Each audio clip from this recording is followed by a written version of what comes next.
Hello, welcome to Bloodhaus, the show where we talk about art house horror movies. I'm your host, Joshua Conkel.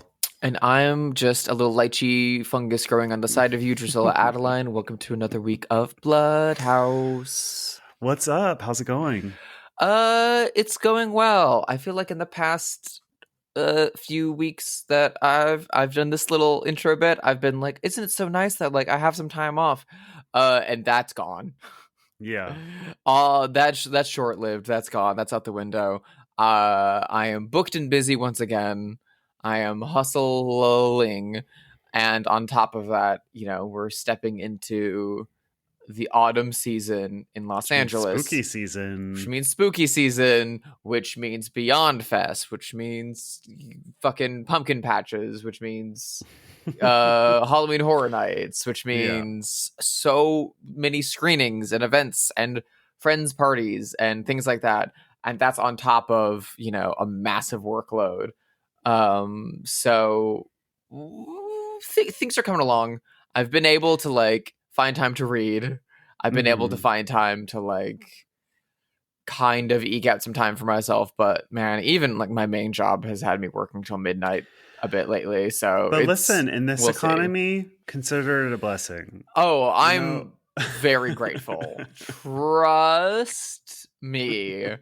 Yeah. Every time I go to get groceries, I'm like, oh, yep, at least I'm employed. Yep. Booked and busy and booked and yeah, knock on wood. I'm very grateful for the situation I'm in. Let's not look at it any way other than that. However, pacing totally, at the same time. I have also been making films again for the first time ever. I'm enrolled in a class being taught by maybe my favorite living filmmaker, Guy Maddin. That's so cool. It's really awesome, and it was shockingly cheap. He's doing a filmmaking class literally right now all month through the Little Valley School. And it's, once a week I do little morning seminars with the entire class and with Guy. And we spend a couple hours together. And he gives lectures and talks about his life and his process and about film and art and books and things like that. And then every week he assigns us to go make a short film with really strict parameters. And it's been super fun so far. Really awesome. A few of my friends are doing it with me. Former guest Izzy from Be Kind Rewind is doing it with me. Fun. It's really fun. It's really cool. It's really exciting. I love that man so much. I love his work. It's the jolt I've needed to find a little bit of like my own creative juice again. Yeah.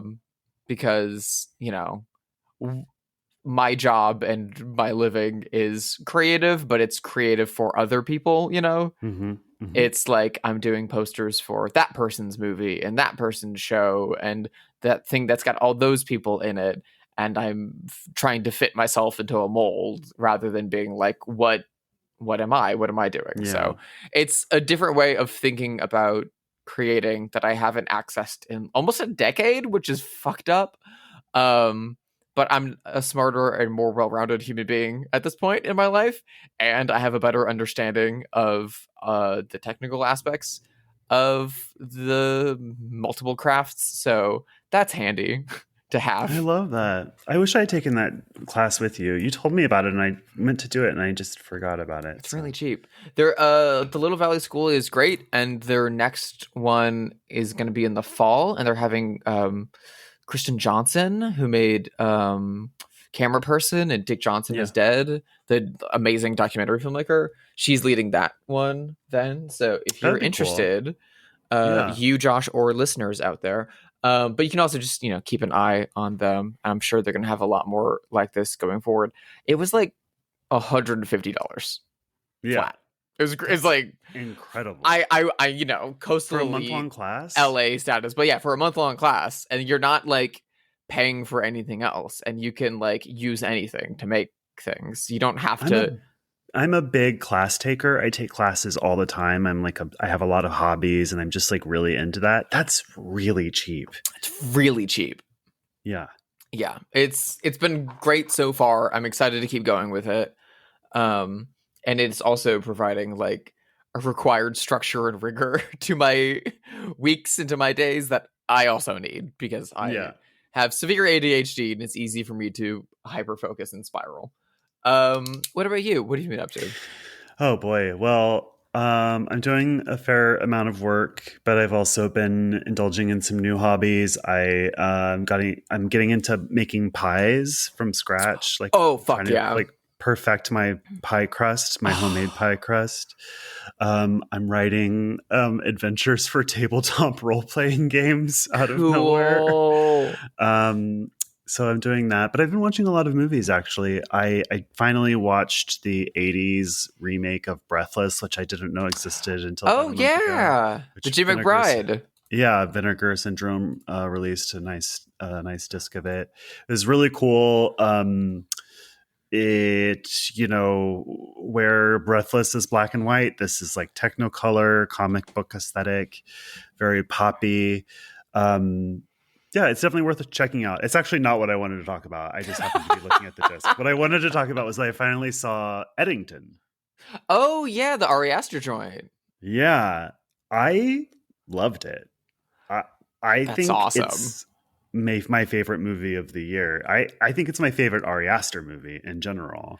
I'm really Um, glad because we did a whole episode of Bo Was Afraid that people can listen to, and which, uh, and if you even listen to that episode, which was recorded like the week the movie came out, our opinions on that movie have both soured even more with time on Bo Was yeah, Afraid. That I'm really pleased to see that you're back in the saddle with him. I think it's like basically a perfect movie. And the reactions to it are really funny to me. I think that people saw themselves in it and didn't like it. The movie's like kind of a mirror to our society. And I think a lot of the well, first of all, the movie is for sure trolling. I Yes. don't think that Ari Aster is a nice person. Like, so don't get me wrong. I think he's an asshole for sure. And he's definitely trolling with the movie. But I think that people are misinterpreting the movie and taking it in bad faith. Hmm. I think I'm trying to find this. Our friend of the show, BJ Colangelo, told me about um, this term virtue mirroring. So a lot of people know Oh the yeah, term yeah. virtue signaling, and there's this really great uh, media critic, black leftist media critic, who created this term virtue mirroring, which means that people consume media and they on some level want it to mirror their virtue. They want the characters in whatever they're watching or reading to mirror their own beliefs back at them to confirm that they are a good person, or they feel like if I like this thing where the characters are bad people, that must mean that I'm a bad person. And so I feel like that's at play with Eddington a Mm. bit, because all of the characters are really terrible. And it does poke a lot of fun at the Black Lives Matter moment, protest moments. But the thing that people are misinterpreting, I feel, is that all of the characters are white. So Yeah. it's not, I don't think it's making fun of the ideas of Black Lives Matter so much as it's making fun of a moment when white liberals spoke over Black people and on behalf of Black people. And I don't know, kind of fetishize them in this way. And I think it's making fun of that like great presumption on behalf of like white people. So I think it was making fun of the hypocrisy of like white liberals rather than the ideas of Black Lives Matter. And yeah, I'm kind of like losing my train of thought, but I thought it was so funny, so brutal, so absolutely dark. Um, I loved it. I spent $20 to rent it on streaming. That's the only way to see it right now. But it's really good. I think it's like the movie of our time. I really wanted to see it because, similarly, I was a little like, meh on Beau's Afraid, and with time it's kind of dwindled a little bit more. But I'm very curious and interested in Eddington, and I've gotten a little bit more so as time goes on, and I wanted to see it at AMC, and I've got the like fucking membership. But it came out while I was in the middle of a move, and my girlfriend wasn't interested in seeing it, especially after Beau was Afraid, and selling it as like, but it's a contemporary COVID Western. Also, doesn't really like. I don't think it's going to get anyone in the theater. Spend time in that era again. I will say. I mean, yeah, it's not fun. I'm frustrated and I feel bad that I missed going to see it in theaters, but I'm hoping, if it reaches streaming soon where I don't have to pay $20, I'm very excited to see it. I just don't want to be giving A24 that much money right now. Well, I think another thing that people missed about it is that it's set in the COVID era, but it's actually about 2025. Right now. Yeah. And I think Ari Aster these characters are all horrible, basically. But what the movie really is about is how everyone smells that something is rotten in America. Everyone is desperate for answers, and all of us are being radicalized by the computers in our hand. And so we're looking to our cell phone for answers about why America is so rotten. And no matter what our own politics are or spiritual practices are, or whatever experience we're having politically, spiritually, whatever, our phone is mirroring that to us and exaggerating it to us and kind of mutating it to us. And we're all being radicalized by the internet. And then meanwhile, in the town of Eddington, in the periphery, they're building this huge AI data center. And so we're all being distracted by our phones while AI is coming down the pack to like eat all of our lunches. And so I think that's really what the movie is about how like the internet destroyed America and AI is coming to do more. It sounds like an interesting companion to the Roger Corman movie with William Shatner, The Intruder. Do you know about The Intruder, Josh? No. Oh my God. So because it's directed by William Castle, it has this like perception as being a campy horror film because again, it's William Castle. And I have some friends that recently put it on late at night, maybe a little intoxicated, to be like, a fun time. And then very quickly we're like, oh no, we should turn this off. That's not what we're looking for tonight. It's a thriller set in the Deep South. It was made in 1962. And it was filmed in like 61 in, I want to say Georgia, maybe Alabama. And William Shatner plays a like white suited, like drifter con man, very like the devil meets the Music Man. Like kind of Needful Things ish, sort of. And he rolls into town, and he like, no one knows who he is, but he starts ingratiating himself to everyone and being like, sure is a great town. Be a shame about that integration now, wouldn't it?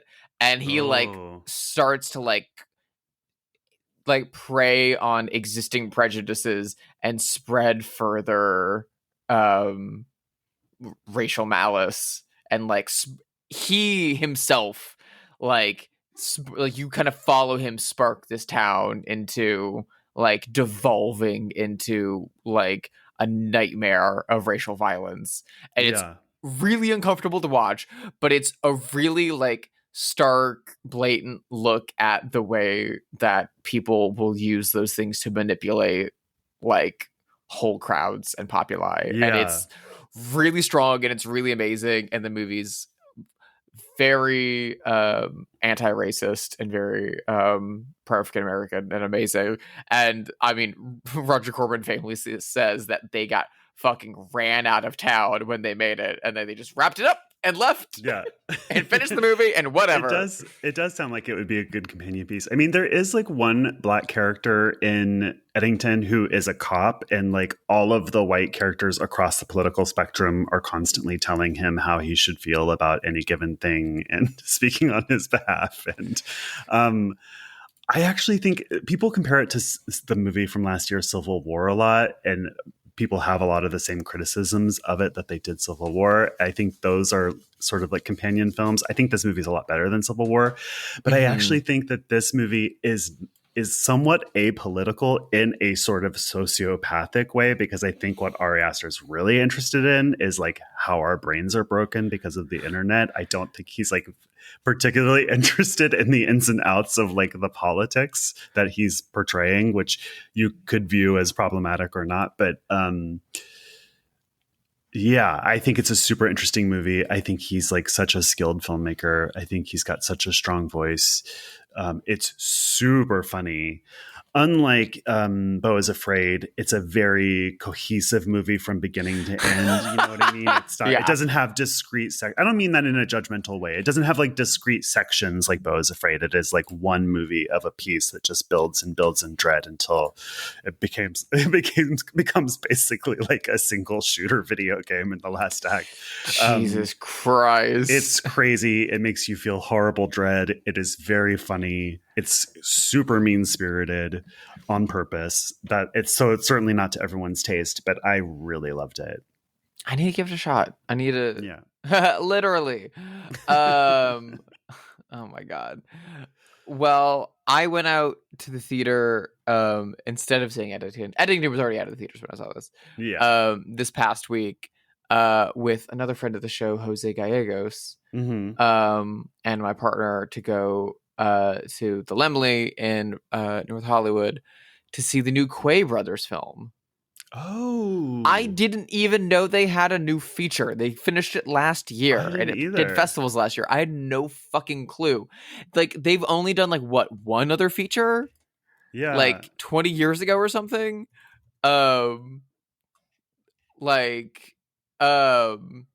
It's insane.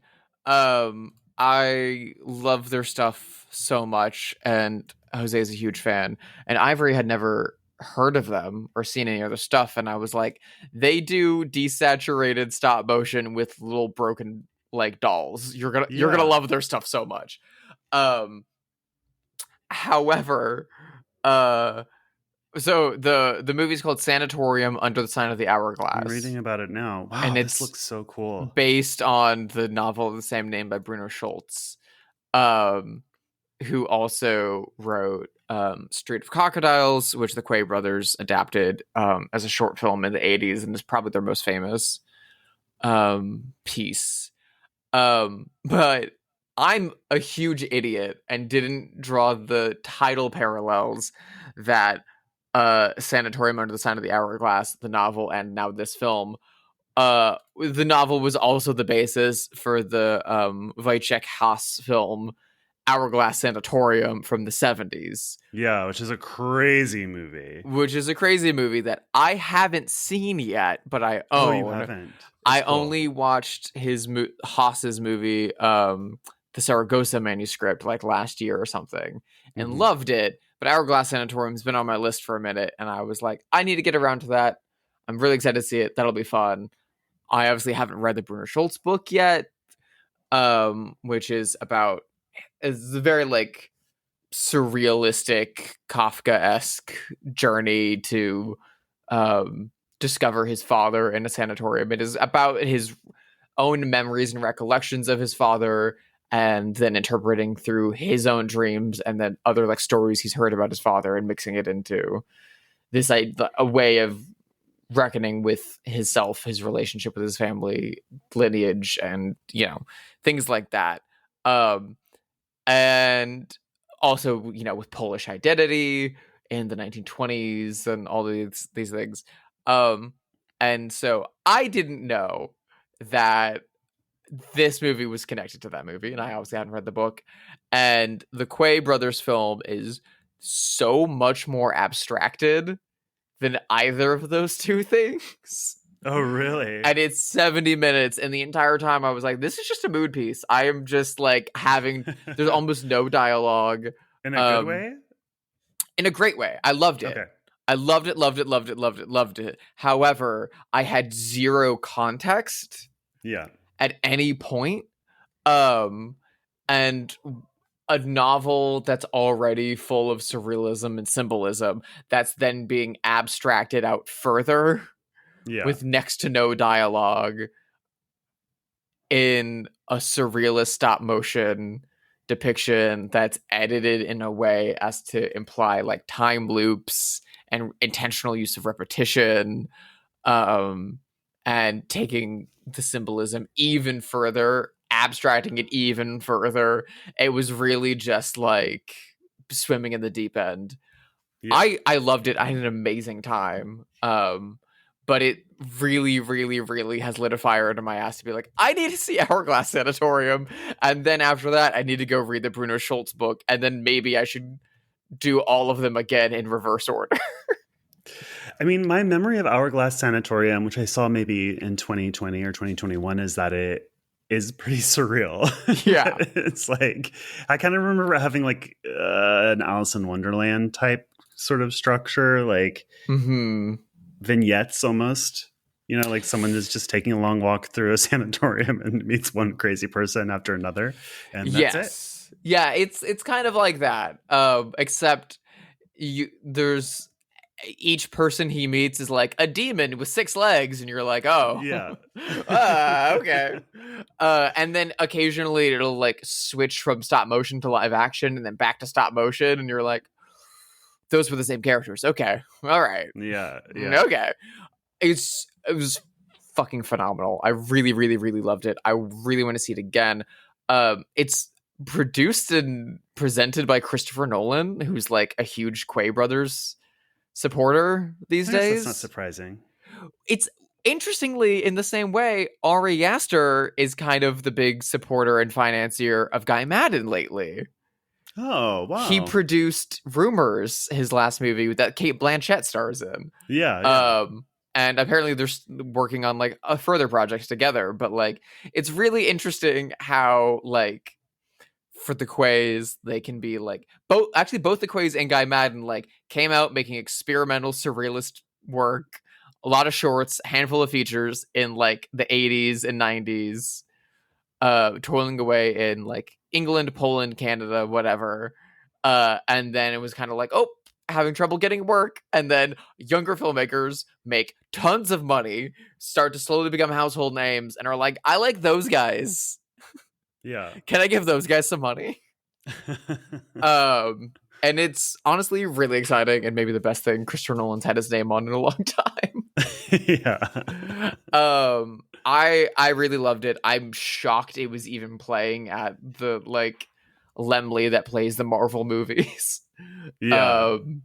It was such a great time. I really, really, really loved it, but it is not for the faint of heart. But I felt it was an appropriate one to discuss on this episode. Totally. Because if you can hang with this episode, you can hang with the Quay brothers doing a Bruno Schultz feature. Well, speaking of, let's get into it. This is a movie that you mentioned years ago, and I've been dying to see ever since.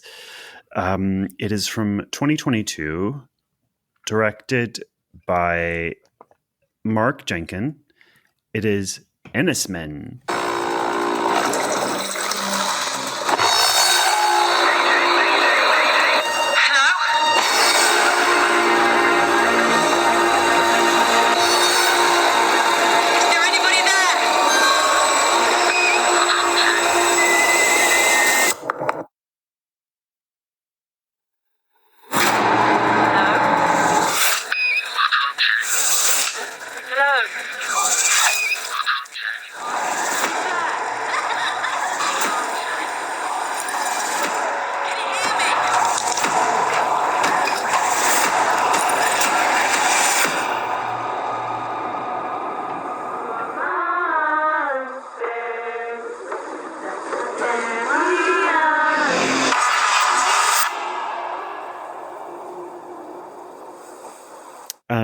Which is Cornish for Stone Island.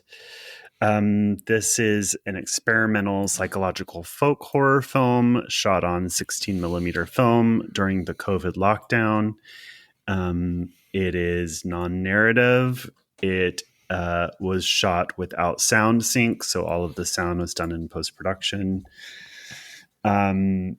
It, I guess, ostensibly is about a nature researcher who's on this uninhabited island to research a certain flower. And every day she goes out there and takes the temperature of the soil and measures the flower or whatever, writes about it in the journal. There's no change.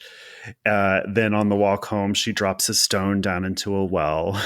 And that's it. And she's starting to go a little crazy and have visions, and it all kind of unravels. It reminded me a lot of the Robert Altman movie Images. Oh, yeah. I think we had done Images for the podcast around that time. Or maybe that was later. But I feel like I'd watched Images around the time that I went to go see this. And I remember just the entire time being like, oh, this is the same thing. This is so good. Isolated woman alone, losing her mind. Yeah. Cozy little island. So, this movie is pretty non-narrative, but I don't know if it's just because... I don't know if it's like in human nature or if it's just my brain. I imposed a narrative onto this movie, which was that like she was going crazy and she was like having visions of the island's history, right? Yeah, that I think is less you imposing and more like inferring based on what's there in the film. I think that's the text, and this is a movie that is operating primarily through visuals rather than dialogue. And so I think because of that, it has a tendency to be viewed as non-narrative. But I do think there is at least a loose narrative, if not like the strongest, like 4-quadrant narrative you could possibly have there. There's very, very, very, very little dialogue. So you're just like following and like 2 + 2 = 5 with the images throughout the film. But I mean, there's the old maidens, there are the young women, there's the priest, there's the miners in the tunnels. There's the young woman who appears, there's the man, the kind of sailor who shows up. And my interpretation of it, the first time I saw it, that I then went into this second viewing of like implanting from the jump, is, she's alone on this island. She's starting to be haunted by the figures of the past of the island, figures of her past, also not unlike Images. Additionally, a man that she loved that was lost at sea. The fisherman. It's like her only contact with the outside world, it seems. Mm-hmm. And then, sorry, go ahead. Oh, no. And then, like the minister may or may not be her father. The teenage girl may or may not be her daughter or her in the past. It's very vague. I hate to use this phrase because it's been overused by so many douchebags, especially like people on Twitter and YouTube video essays. But like, it's appropriate in this context, which is that like it's visual poetry. It is like speaking and inferring and conveying ideas primarily through its images and its combination and juxtaposition of these images.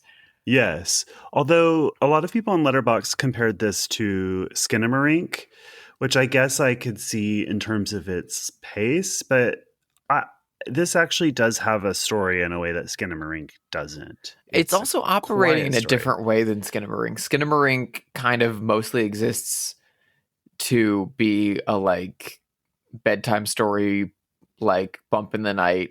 It's like engineered in a way to scare you. Right. And this is less interested in that than it is in conjuring something that's ineffable. Yeah. I mean, I guess the history is pretty like so. Mark Jenkins is Cornish. He, before Enys Men, made a movie called Bait in 2019, which I've yet to see, but also stars Edward Rowe, who's the fisherman in this film. Really excited to see that. I really want to see that. That's not a horror film. That's just a similarly experimental shot on film art film about a fisherman. Enys Men is explicitly a horror film from the jump, but is more about dealing with his own ideas of the folk horror in the area. The Standing Stones, I believe the ones specific to his childhood were the Merry Maidens stones. Yeah. And I saw an interview with him where he was saying that he was obsessed with them as a child, and there are existing myths about the Merry Maiden stones, which are that they were a group of women that danced on Sunday, which was sacrilegious, and were therefore turned into stone, which is why we get our like group of elderly women in this. But he would start to he would be scared by them. He would make up stories about them as a child, and then in adulthood would still think about them all the time, and was like, I should make a movie about that, about what they are. What I think he said his idea was like, what do the stones get up to when no one's around? Yeah. This is a movie about being afraid of a rock, and it's true. Effective. It's true. I love when the rock knocks on her door. It's actually a very scary moment. It's interesting. I mean, someone who's English can correct me if I'm wrong, but my understanding of Cornwall too is that the Cornish traditionally were like sort of a distinct ethnic group within England, right? Like our understanding as Americans is that like the English are English, right? And then you've got the Irish and the Scottish, and the English were oppressors of the Irish and Scottish to some degree, but there were ethnic groups within England too who you should think of more like you would think of the Irish, and the Cornish were one of those groups. They had their own language, which recently they've been trying to resurrect. There's been a big effort to resurrect Cornish, which is a dying language. And it's a beautiful place. It's by the sea. Actually, the hotel from the film of the witches is in Cornwall. So I've been obsessed with Cornwall for a really long time. I've always wanted to go there. So yeah, Cornish history is really interesting. A lot of the white people who came to the United States to like work on the railroad or to do coal mining were Cornish. And so they came to the United States being from England, but not speaking English. They spoke Cornish instead. So interesting people. Interesting culture, interesting history. And again, like the environment of Cornwall informs so much of both the history and the mythos that this movie's playing with, but also with the landscape. I mean, like flat out in the look of the film. Which is so beautiful. It's so fucking isolated. I have seen this compared to the Lighthouse, obviously. It's a very similar, we're stuck here to do a job. It is like a sea shanty of a movie. It really is. I mean, this is considerably more quote unquote modern, but in that it's set in like the 70s. 1973. And I mean, 1973 feels not arbitrary. It feels at least more than a little intentional. The look and palette of this movie is incredible, but her like red jacket is so strong and so vibrant. Well, also the medium. It almost feels like they chose 1973 because the medium they're shooting on lends to that aesthetic in a way. Oh, deeply. But yeah, the only reason I mean like 1973 rather than 1978, 1962 is that like her jacket immediately for me conjures images of Don't Look Now. Yeah, 100%. Which, and additionally, as we've mentioned on this podcast many times before, like within the history of the folk horror film as a genre and subgenre in horror cinema and in UK cinema, all of that's coming out between 71, 74. Mm-hmm. You know, Wicker Man, Blood and Satan's Tomb, oh my god, Satan's Claw. Satan's Claw, yeah, Jesus fucking Christ. All those movies are in that period, so this movie taking place in that period makes so much sense. And of course, they leave the 60 millimeter really rough and raw with a lot of underexposure and scratches and all of that left in there. But the saturation is like ramped the fuck up, which you kind of wouldn't expect, which makes it feel both more real and surreal at times. A lot of shots feel like you could be inside of them, and other ones feel so beautifully composed and sharp and strange that the cinematography is to die for. It's like some of the best I've seen in a really, really long time. I absolutely loved it. It's so funny. I didn't think of The Lighthouse at all somehow, but like you could almost edit these two movies together and have The Lighthouse be the images of the past. You know what I mean? It could almost be the same island, and the lighthouse is like what she's seeing from the past. I saw a really amazing review from the New York Times that I wanted to read because I thought it really hit the nail on the head. So Jeanette Katsoulis of the New York Times wrote, Jenkins summons the ghost of lost fishermen and long-gone female mine workers known as Bal Maidens, stoking an atmosphere thick with ancient anguish. As a mossy growth spreads from the flowers to the woman's body, the film's editing grows more jagged, its rough and rocky landscape, captured on breathtakingly evocative 16mm film, increasingly alien and unnerving. At times, Jenkins' bold experimental style can perplex, but his vision is so unwavering and beholden to local history that his message is clear. On Enys Men, the earth remembers what the sea has taken. I think that is such a beautiful piece of writing and just really captures how I felt about the film. I actually found the film very challenging. I had to watch it in 3 chunks because it is so slow, but it is really rewarding too. I mean, for most of the time I watched this, I was like, oh, this is like, maybe like a 3-star, 3.5-star movie because of the cinematography and the way it looks. But actually, by the end of it, I was like, this is so rewarding. It kind of made me think of like that movie Rift from Iceland, which I thought similarly was like just so painfully slow, but the end of it is so good and so rewarding that it makes it worth it. It's the reason for the structure. I was fortunate enough to see this movie in theaters. Also probably at Lemley, which is like the benefit of like Neon having put this movie out. Yeah. And the genre elements do certainly help it being able to be released theatrically in the States, at least partially wide. And seeing it in theaters was really essential, despite the fact that there was a handful of like audience members that clearly were bristling against the runtime and trying to make jokes and groaning and things like that, which was fucking annoying.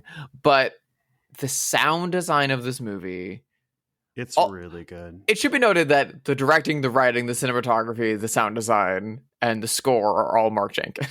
Yeah. Insane. What a talent. What a talent. But the sound design is so strong and amazing and evocative, and it's almost as if the waves and the earth and the static are speaking where other characters would be, you know, if there were other characters in the scene. And it really builds a propulsive drive to the movie. And the movie is structured in these very intentional hypnotic rhythms, especially for the first half, maybe first third, maybe, which is, you know, she leaves her little cottage, she checks on the flowers, no change, she marks it down, she walks over here, you see the stone, back to the cottage, like she uses the radio, we see her go about her day, and it's really important to set it into that rhythm to make the back half of the movie actually work. And it's the kind of rhythm and the kind of filmmaking that I'm not typically like a fan of or sold by. I mean, it's kind of the same structure as Jean Dielman. It's funny because I am a huge fan of this structure normally. So, and I'm a fan of this movie. But it's, like this is what people said about Skinamarink as well. They said if you saw it in a movie theater, you would like it more. And I actually wished that I saw this in a movie theater because it just holds your attention better in a movie theater.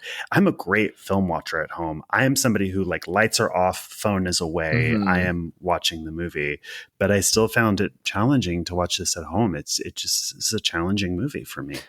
But I really liked it. I mean, that's not a slam on the movie, just an observation. It's a challenging movie, but I don't think we should be afraid of challenging movies, and I don't think we should avoid challenging movies. No, I like a challenging movie. And I think both for me, the horror elements, but especially the analog aesthetics and cinematography and look and sound of this film are major selling points for me and get me over the barrier for entry. Like, that's what gets me in the door and gets me excited and like pulls me through, even if like my brain wants to wander, my body wants to wander through the repetition. That like locks me in. And I know for some people, there's a lot of people in this world that like seeing film grain and scratches and things like that is annoying to them, and they don't like that, and they would rather it be as smooth and fast as the football and video games they watch and play. But like, yummy, yummy. I love it.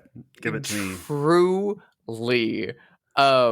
This movie, you know what? I don't like it fake anymore. Like, don't give it to me fake. Like, if you're not going to shoot on film, don't fake it. I don't need that. That's what I will say. I think it's tacky. When this movie was coming out and they were like, trailers were hitting the social media platforms and things like that, I sent you the trailer on Instagram, and before you watched it, you were like, I see film grain in this thumbnail. It better fucking not be fake. I'm so sick of that fake film grain stuff.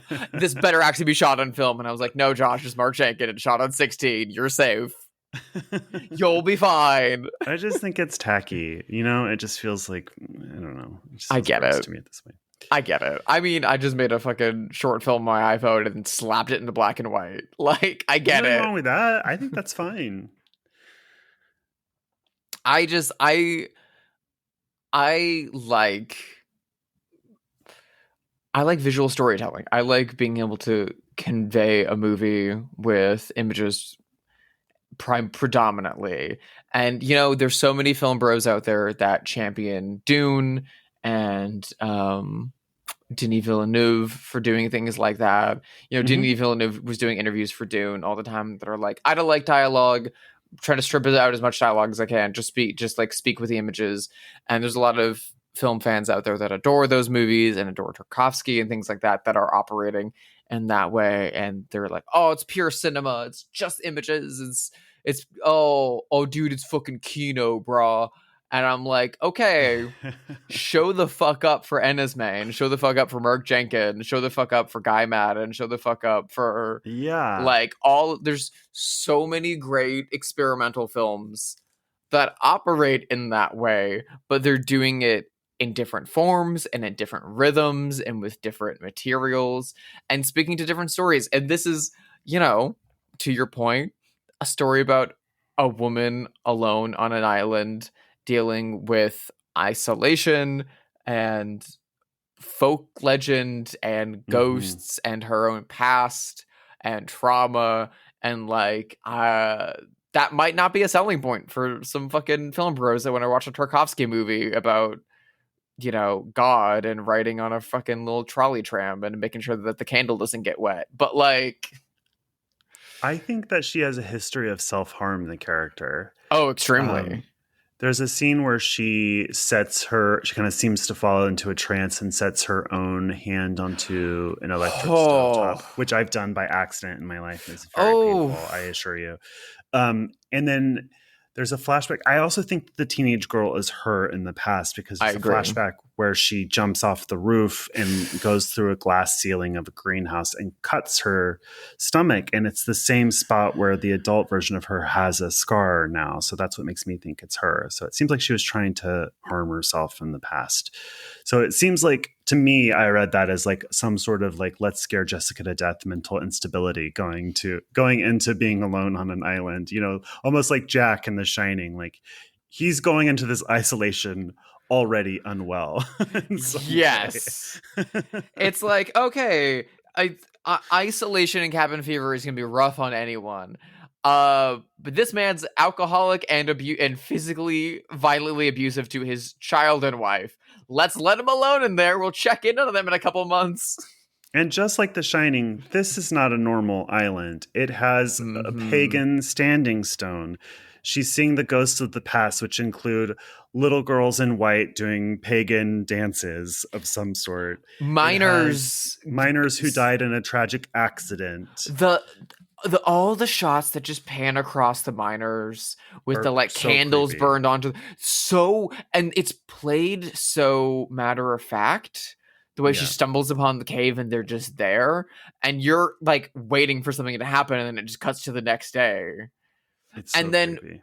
In the stove kind of hallucination sequence when she's like stuck there, we keep getting these images of figures smiling, and then we get these like really tight shots on the miner smiling, and it's really uncomfortable. Yeah. Honestly, to your point, very similar to The Shining. It's kind of that like this interiority perception of what's externalized in the photo at the end of The Shining, you know? Yeah. They're like, welcome, you've been here the whole time. Welcome to the club. Yeah. Like happy to have you. I believe that both, one, she is unwell, and two, she is seeing either the ghosts of the past or is in some way bouncing in and out of different times on the island, perhaps including the future, because she sees the dead body of the fisherman and she's on the boat with the dead body being dredged out of the sea. So that could be the future. She also sees a helicopter. Yeah, she sees the helicopter. So that kind of made me think of the big reveal of Don't Look Now, which is that John was psychic the whole time, right? And he was seeing visions of his own murder and mistaking them for visions of his little girl. Yeah, there's the fisherman's such an interesting character and adds such an interesting element to this movie, because there's the two reads, which is that he's died in the past. And part of the reason she's taking this volunteer outpost is to be connected to where he was in her life, and to mourn him and to think about him, which will also set you up on the back foot in terms of being isolated, especially with oncoming, with, you know, in a habit of some kind of former mental illness or existent mental illness, which would lead her to self-harm in a way that she's not realizing she's self-harming, right? Yeah. Or the additional read, which I do think is really interesting, that he's out there and he will die. He will drown. This will happen. We do get the there's a plaque she finds that's like in memory of the men who drowned on a ship in the 1890s. Yeah. And so, you know, is time folding in on itself? Is he one of those crew members that's speaking to her in ways he wouldn't be able to? I don't know. You know what I was just thinking is like, this would make such a good novel. It really would. Imagine like this movie actually came out in 1973 or whatever. And like it's Harvest Home, like one of those popular folk horror novels of the 70s. They were such a big deal in the 70s. Well, I'm thinking more like Mark Jenkins writes and directs this movie, 1973, Paramount Pictures. It's released. Okay. And then Paramount Pictures comes to you and says, Josh Conkel, we got a new movie, Enys Men. It's coming out in theaters. We need to sell it. We need a paperback. Here's the movie. Go take a look at the movie. You go write the paperback. Mark Jenkins not involved. I would love to write the paperback of this. I feel like that would be a fun, like, creative exercise. in I thought terms about of doing that for Messiah of Evil. I wanted to write a novel of Messiah of Evil. it's public domain. I know. You could do that. I could. But I mean, I just mean from a creative standpoint, I like how we, in the same way that this movie is Mark Jenkins' memories and perceptions of the myths that he saw as a child and the nightmares and ideas that he had as a child Mm-hmm. that are then reinterpreted through him and time and distance, in the same way of like your interpretation of a movie sat down, written into a novel, which means you have to beef it back up, and then diluting that back down into something else. Like, Yeah. I think there's, I mean, we kind of talked about it a little bit on the episode with Owen last week, where we talked about how older filmmakers didn't have access to like a Blu-ray and like Googling screenshots in Pinterest, and had to just be like, what happens in Citizen Kane? It's a sled, right? Okay, but what's that shot look like? I think it's really deep focus or something like that. Let's make something like that rather than be like, oh, it's this, and this. It's so cool though, because this director has such a connection to this place and its mythology. I feel like I have such a deep connection to it now. Like he's sort of like diluted the history and the mythology of Cornwall into this weird little mood piece, and now I feel like I have a connection to it in this place that I know nothing about. It almost feels infectious in a way. Yeah, in a really like lichen on yeah. my belly. I love the spreading lichen. I also love when the flowers just disappear. I love the way the flowers look, because they look so fake, but in a way that is like cool, and it's like such a good choice aesthetically. I had been writing a project around this time that also involved isolated women, not women.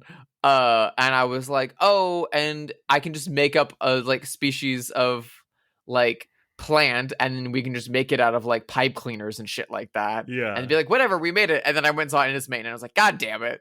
Fucking Jesus. There is not one single aesthetic choice in this movie that I don't absolutely love. I love post-sync audio so much. I love it. Especially for an art film, especially for a horror film. It adds a distance. But also, this is my big thing, it necessitates intentionality. Mm-hmm. Unlike, you know, having a boom on set, you capture everything and then you put it in sequence and then you mix it. It's really like, okay, she picks up the radio, she clicks it, and then she speaks. We could hear the desk move, we could hear the click, we could hear a bird outside, we could hear her voice. How high do we hear her voice? Is she with like it? There's so many aspects to the soundtrack that have to be considered and then are considered. And like, what do you hear and what do you especially not hear? That really creates the mood and atmosphere of this movie. And I think it's amazing. I think more films should be made this way, personally. The sound almost made me think of like Eraserhead, where you have like a soundscape that's constant, and I loved it. I love everything about the aesthetic of this, even down to the actress Mary Woodvine, who I think is so wonderful, even though she barely talks. I think she just looks great. She's so expressive. She has an amazing face. Yeah, she's great. The camera just drinks her face in. She's got a lot of lines on her face. There's like, you can just see her face and the way it's lensed and the way it's lit, and you immediately can tell that like, oh, this woman's lived alone on an island having salt water blown in her face every day for 40 years. You're like, she reminded me so much of the Pacific Northwest, which I guess is not too dissimilar from Cornwall, probably, in a lot of ways. I mean, you know, climate-wise, you'll like, it's, yeah, absolutely. Like, her face does remind me a little bit of my grandmother's face, who was a like multi-pack-a-day smoker. Like, she's got a very similar, like, you know, like catcher's mitt kind of face. And like, I miss watching movies in which people who are getting close-ups and leading films have texture to their existence and to their face, and like she has I think this moles, and woman's she, really like, beautiful. She's just like 50, you know? that's the She's just thing. yeah. I'm not saying she's not. I think she's exceptionally beautiful. She's Yeah. exceptionally attractive, but she's not like, I don't think she's wearing veneers. No, she's she's like a regular woman who's she's pretty. yes, and I miss that. I miss like there's no Ned Beatty of 2025 filmmalking. There's no Although Warren Oates. this woman works out. You could tell that she's like a actor Yeah. because her body is tight for a 50-year-old Yes. woman. Like she's like, that's not what most 50-year-old women's bodies looks like. She spends a fair amount of time naked. Yeah. She's kept it very tight. And good for her. Yeah, we good for her. we all honestly, if I can look like the lady from Enys Men when I'm in my 50s and also live like the lady from Enys Men in my 50s, I will be so happy. To me, she has such a dream life. If that island had like a cute coffee shop and a bookstore, I'd be thrilled. That would be great, but I could probably get by without. I mean, basically, I want to live on like one of the islands in the Pacific Northwest where I grew up. I want to live on Vashon Island in Washington State. Named, of course, for its most famous resident, Christine Vachon. Yeah. That's where they filmed the terrible Neil LaBute remake of The Wicker Man. Where he just like punches women. Yeah. Wait, Also, which Neil LaBute is that where they punch women? True, good point. I think Practical Magic was the East Coast, though, right? Or is it at least it's set in the East Coast, but was it filmed? It's set in the East Coast, but it was filmed in Washington. That's great. Also, I deeply adore your no. No. You said I know. You do not. I love this movie. I want to go get a 10-foot tall stone to put in my front yard now. Absolutely. And wait for it to ring my doorbell. Do you think that the standing stones operate by vampire logic? Do you think you have to invite it in? It seems like it because it did not come into her house. Yeah. Again, joking as I do, exceptionally upsetting and terrifying. And the moment she opens the door and it's right there is horrifying. But then watching it a second time, I saw that moment and I was like, they moved that. Well, I'm sure it's fake. I'm sure it's fake. I'm sure it's styrofoam and fucking whatever. But like, Jesus Christ. Every time I watch a folk horror movie now, I just think Steak Mountain hates this. Honestly, anytime I see a piece of art or a movie, I think Steak Mountain hates this. It's harder to find something he likes, and that's why we love him. Because he likes us. He hates folk horror. He hates everything, but he likes us. We are in an elite club. I really, really liked this movie a lot. I thought it was so beautiful. I'm glad I finally got to watch it. Glad you finally saw it. I'm so glad. One day there should be a film festival of COVID-19 movies. This is such an interesting category. This is an exceptionally COVID movie in that not only was it shot during COVID, so it like is operating under the restrictions, but also it's a movie about isolation. Like it's maybe the most COVID movie. There's this Host, which is really good. The seance movie. That movie I Blame Society. That was a COVID movie, wasn't it? I really liked that. Then there's some bad ones. There's the new Amazon War of the Worlds, which is a COVID movie. I'm dying to see that. Oof. With Ice Cube. That's a COVID movie. I don't know. There should be like a film festival of the good and the bad and the ugly of like COVID movies. I have seen people saying that they want a film festival of all the movies that didn't get theatrical releases because of COVID. That's a good idea. Which would be great. Obviously, Barb and Star Go to Vista Del Mar, we got to see theatrically. Ugh, what a treat that was. So that's one, but there's a lot others. I know Freaky Tenet got Freaky didn't get one. I know people went to drive-ins to go see Freaky. Yeah, but I didn't have a car at the time. Yeah, I had to watch it on streaming like every other like, but also like like The Suicide Squad was a massive Warner Brothers blockbuster and they dropped it on HBO Max. Like, yeah, I love that movie. I would love to go see that in theaters. Like, a fucking giant starfish kaiju like with David Dastmalchian as the polka dot man. Like, that movie fucking rules. I saw David Dastmalchian in my neighborhood recently, and he looked so chic and so handsome. He's really He's hot. so tall. He's very tall. I've run into him a few times at Revenge of. He's super fucking cool. He and I have the same tattoo artist. I found out. He's very sick. A listener very kindly connected me with him via email after Late Night with the Devil came out. Oh, right. Which was very kind. David was exceptionally kind and generous, and just had very lovely things to say. He's great. He should make every movie. They should just let him. He should just be in anything. He's a wonderful actor. I saw that bad Dracula on about the middle of Dracula movie. I watched that on an airplane, just for him, and I was like, "This is the perfect place to watch this movie." It really is. That movie it's such a good idea. Though. It's such a good idea, and it has one of the stupidest endings you've ever seen in a movie. I know. I can't believe that such a good idea wasn't made earlier. And better. I know.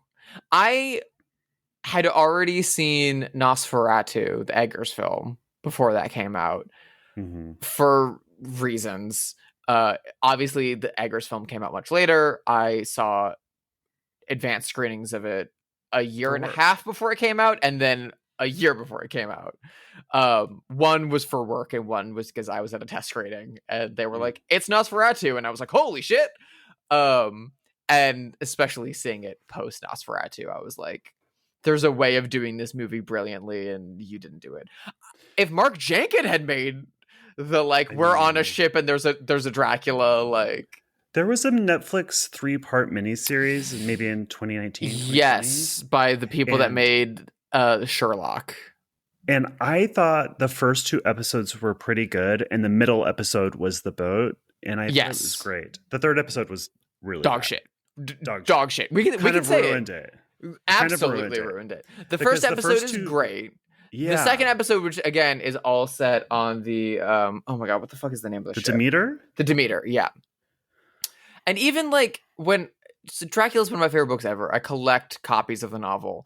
I've read it so many times. When I was in high school and was obsessed with the Coppola movie, the section on the Demeter in the Coppola movie, which is done as montage, as a big storm coming into the town, and Richard E. Grant is strung out on heroin, and they're hosing down Tom Waits in the asylum. It's a great sequence. But I remember reading the book at that age, because the book is all told through epistolary, right? And so that the Demeter section is all captain's log, essentially. And I remember reading that at that age and being like, this would be a really good movie. Just hone in on this. It's so obvious when you read the book. And then when I saw the Netflix series and they did it as one episode, I was like, that's great. And you could really do it. You could really do it. And then last forward to the Demeter is, also shits the bed. And I was like, God damn it. The only person in that movie who understands the assignment is David Dastmalchian. Yeah, he's so good. He's at an 11 and everyone else is at a 3. You should read Hungerstone, the Carmilla adaptation I just read, the horny lesbian contemporary Carmilla adaptation I just read. Oh my god! Through that, oh my god! Nothing. It was diet soda. Oof. Okay. Yes. So good.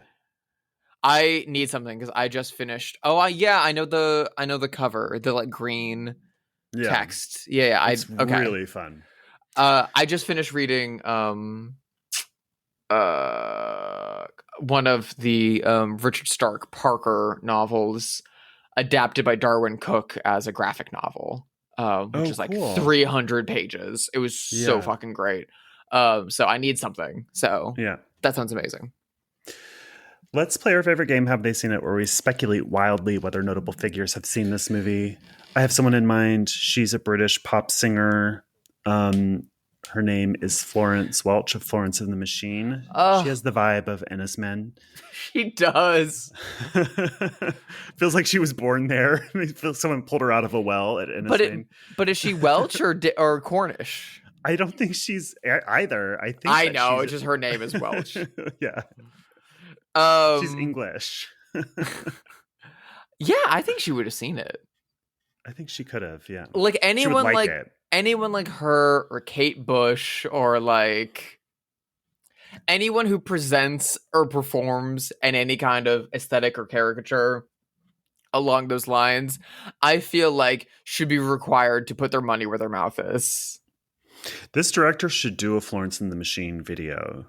He would Oh do my such a god, good it'd be job. amazing. I think he did. I think he either did or was contacted to do something for like Radiohead. That'd be good. I think the guys from Radiohead are big fans of Mark Jenkins. I don't know if one already exists or if he did one in the past or if let me just fucking I have a computer. There's another band I love called Wise Blood, and they did a song called Every Day where the video is like a 70s slasher film. It's shot on 16 millimeter film, and I feel like this director would really like their vibe too. Ugh. Yeah, apparently Mark Jenkins has been started to be contacted about making music videos. I mean, he'd be so good at it. Oh, Anyone would yeah. be lucky to have him. In 2022, he made a music video for the Radiohead side project band, The Smile. So there you go. So Florence Welch is a yes. I would say so. And like Florence, get your machine out to Cornwall. Like y'all got some bangers to make. I feel like she would love it. Like, come the fuck on. Yeah, she would. Well, simply because you brought him up, and that's another COVID. This is weirdly a COVID and art house centric episode. Do you think that Ari Aster has seen Enys Men? No. Is that weird? My gut just said no. What okay, why? Think?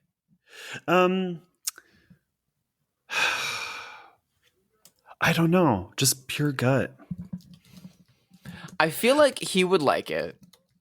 I do too. I don't know. I really love Ari Aster, but I watched him introduce Rope at the Academy Theater, and he was strangely like very inarticulate and like, not that smart about the movie, and it made me feel like I don't know. It just made I don't know. I'm like grimacing.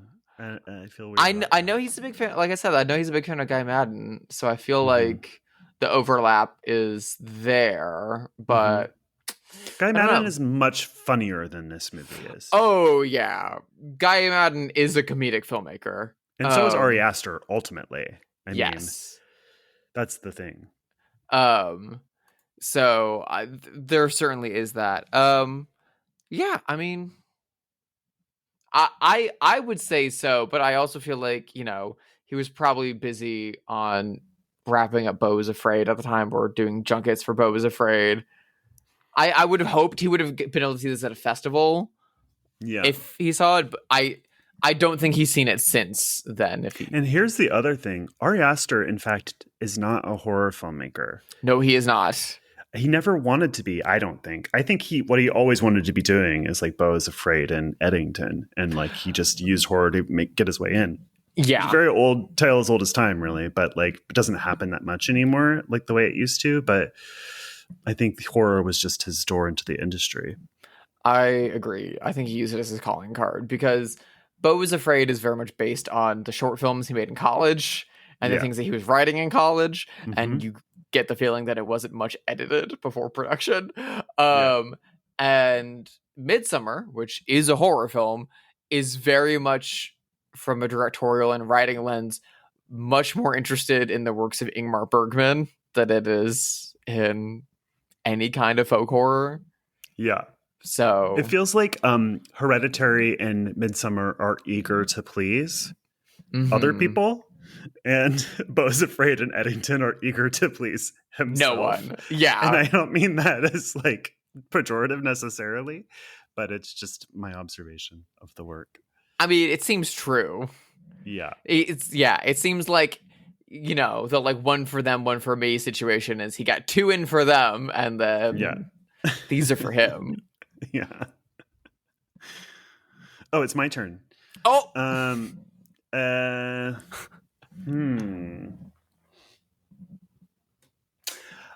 She's a British actor who is absolutely brilliant and funny, and not just funny, also a brilliant dramatic actor as well. Olivia Colman. Oh, I could see Olivia Colman in a Mark Jenkins film. She'd be brilliant. She'd be amazing. I think she's always brilliant in everything. I think that'd be such a better use of her time than being in a remake of War of the Roses. No, that trailer is like unwatchable. I'm sure the movie is terrible. All the marketing is so bad. All the key art is garbage. But I'm sure the paycheck was good. So whatever. There's literally a moment in the trailer where Andy Samberg says, "Oh, character name, you're my favorite, job title. Like, oh, Mark, you're my favorite accountant." And I'm like, that's something out of The Room. What the fuck are you doing? You telling me this is written by Tony McNamara? What the fuck? Also, like, the class aspect of it. It's like, who wants to watch a movie about these people right now? Like, read The Room. I know. No one wants to watch a movie about billionaires living in Monterey getting a divorce. But also the thing that made the Danny DeVito movie so amazing was that it was mean as fuck. The movie hated these characters. And it's really just the two of them and then occasionally DeVito. Yeah. This movie's trying to do like a big like ensemble cast of they're friends having to watch and they're spilling wine. Do you know how the DeVito one ends? It is not pretty. Like, the DeVito one's nearly a horror film. What in fuck? I always knew.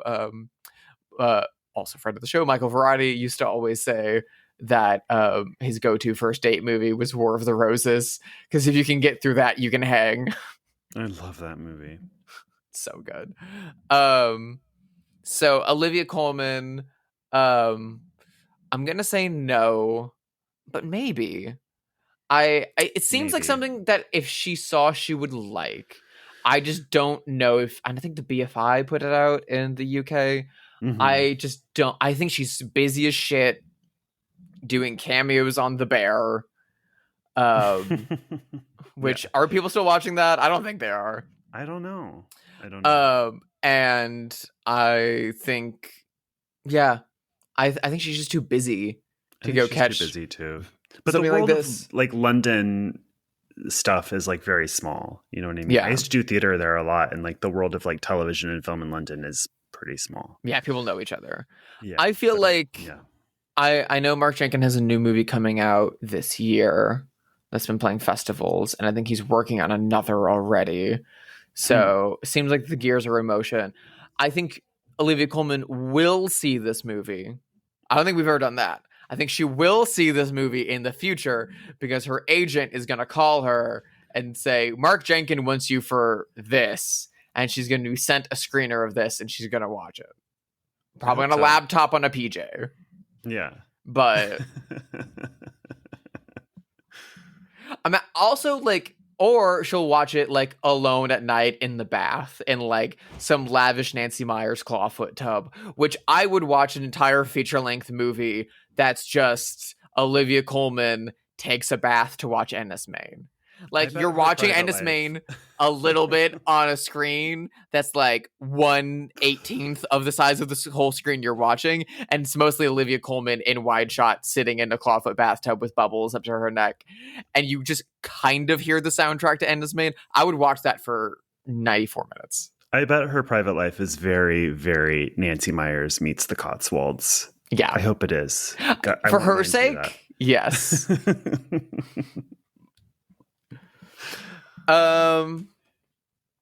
Okay. Let me see. I'm looking around the room like fucking Usual Suspect style to like pull a name out of the air, and everything in this room is people and things that are dead. So that's not helpful. But you know, this is an exceptionally experimental and exceptionally scary film that is working with really like one person shooting, one person doing everything DIY, but at the same time devoting a lot of the energy and aesthetics to the process. I mean, even the soundtrack was made on a little synthesizer that was like recorded to tape, like, and there's another filmmaker that I love that is currently working that similarly, like, doesn't write as much anymore, but shoots, directs, edits, does almost all of that himself. But he's the opposite in terms of, if it's like an emerging technology, he wants to use it. He wants to get his hands on it. He wants tiny phones, tiny cameras inside of the phones. And also just recently made a horror movie. Two pretty recently. Do you think Steven Soderbergh has seen Enys Men? I do. And again, it's just my gut. I don't know why I think that he has, based on absolutely nothing. I mean, he literally puts out a list of everything he's watched every year, so I could actually check that. But I mean, I doubt it. I doubt. I mean, I doubt that I can search that, is what I mean. Yeah, I think he has seen it. And additionally, I think he would like it a lot. But I do feel like he might be one of those people that's like, why are you shooting on 16? Yeah, I think, like, I shoot. My mom was a photographer, and I am a hobbyist photographer. I only shoot on film, analog film. And my mom was like, "What the fuck are you doing? Like, why on earth would you do that?" Like, she did not understand that at all. It's the same thing. It's just like, why would it's so much easier to just shoot digitally? Like, why are you making life harder on yourself? Like, it did not make sense to her in the least. She felt completely unromantic about it. And yeah. I mean, there's something to be said for being fetishistic to form.